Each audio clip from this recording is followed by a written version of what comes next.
ఇదే అంశం గురించి వాటి బిగ్ టాక్లో చర్చిద్దాం.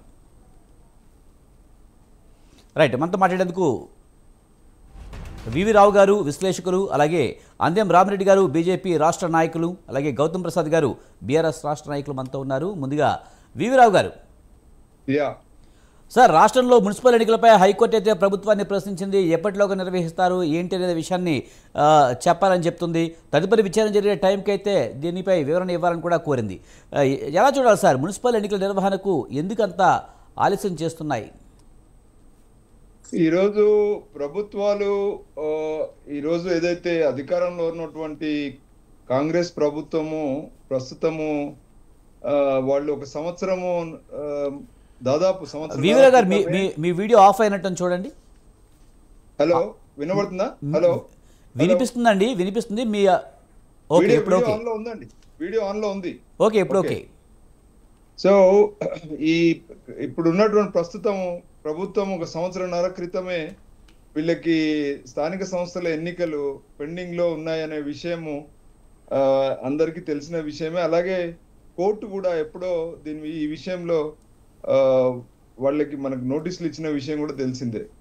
కానీ ఈరోజు రాజకీయ లబ్ధి అంటే ఏదైతే ఓటు బ్యాంక్ రాజకీయాలలో వాళ్ళ యొక్క ముందు వాళ్ళ పార్టీ సంబంధించి ఒక అనిశ్చితి నెలకొనడం, ఆ తర్వాత పదే పదే వాళ్ళు ఈ ఎన్నికలు నిర్వహించే ప్రయత్నంలో భాగంగా ప్రయత్నం చేస్తున్నప్పటికీ ఏదో ఒక విధమైనటువంటి అంతర్గత పార్టీ వ్యవహారాలు కావచ్చు, లేదా రాష్ట్రంలో వాళ్ళు ఏదైతే ముందస్తు హామీలు ఇచ్చారో హామీలు నెరవేర్చడంలో ప్రజల స్పందన ఎలా ఉంటుంది అనే ఒక భయం కూడా ఉంది. పదే పదే వాళ్ళు కొన్ని సర్వేలు కూడా చేయించుకోవడం, ఆ సర్వేల్లో వాళ్ళకి నెగిటివ్ రావడం అనేది మనం కంటిన్యూస్ గా మీడియాలో చెప్తున్న కథనాలను బట్టి మనకు అర్థమైంది ఏంటంటే వాళ్ళు ఎప్పుడు ఈ ఎన్నికలు నిర్వహించాలనేటువంటి ఆలోచనకి రాకపోవడానికి కారణం ఏంటంటే ప్రధానంగా వాళ్ళలో నెగ్గుతామనే ఒక భయం ఉండడం ఒకటి. రెండోటి ఏంటంటే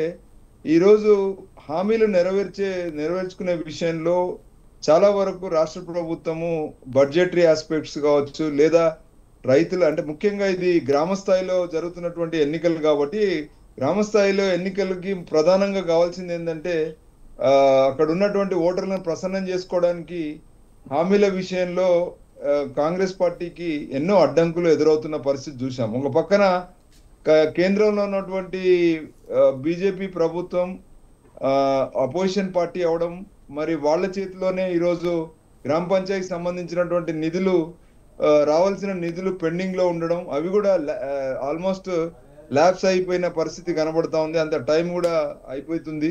ఇలాంటి ఎన్నో సమస్యలు వాళ్ళకు ముందున్నాయి. అయినప్పటికీ కూడా వాళ్ళు ఒక నిర్ణయం తీసుకోలేని పరిస్థితి అక్కడ.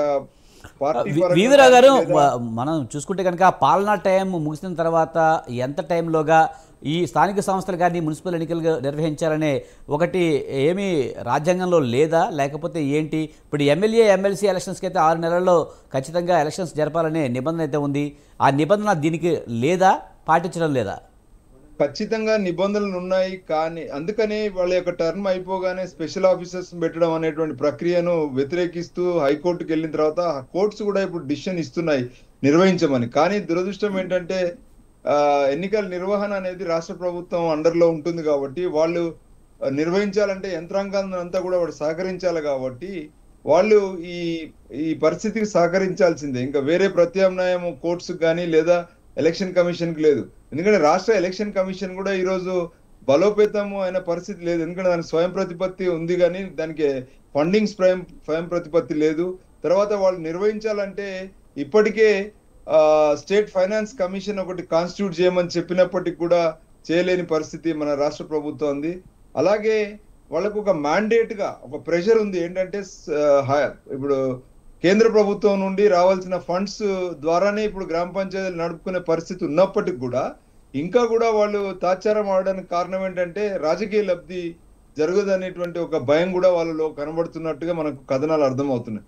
ఇవన్నీ వెరిసి ఇప్పుడు ఏమవుతుందంటే ఇప్పుడు ఒక స్థానిక సంస్థల అంటే వాస్తవంగా చూస్తే ఏ ప్రభుత్వం అయినా కూడా ఎన్నుకోబడిన తొలి నాళ్లలోనే ఇలాంటి ఎన్నికలు నిర్వహించుకుంటే ఇది పార్టీ రహితమైన ఎన్నికలు కాబట్టి వాళ్ళకి కొంత లాభం జరుగుతుంది. ఎందుకంటే అక్కడ ఎన్నుకోబడినటువంటి అంటే కొన్ని లక్షలాది లీడర్షిప్ కూడా వాళ్ళ యొక్క పార్టీని పట్టుకొని ఉంటాయి కాబట్టి అది కూడా వాళ్ళు నిర్ణయం తీసుకోలేని పరిస్థితిలో ఇవాళ కాంగ్రెస్ ఉండడం అనేది దురదృష్టకరం. ఎందుకంటే గ్రామాలలో చాలా అనిశ్చితి నెలకొని ఉంది.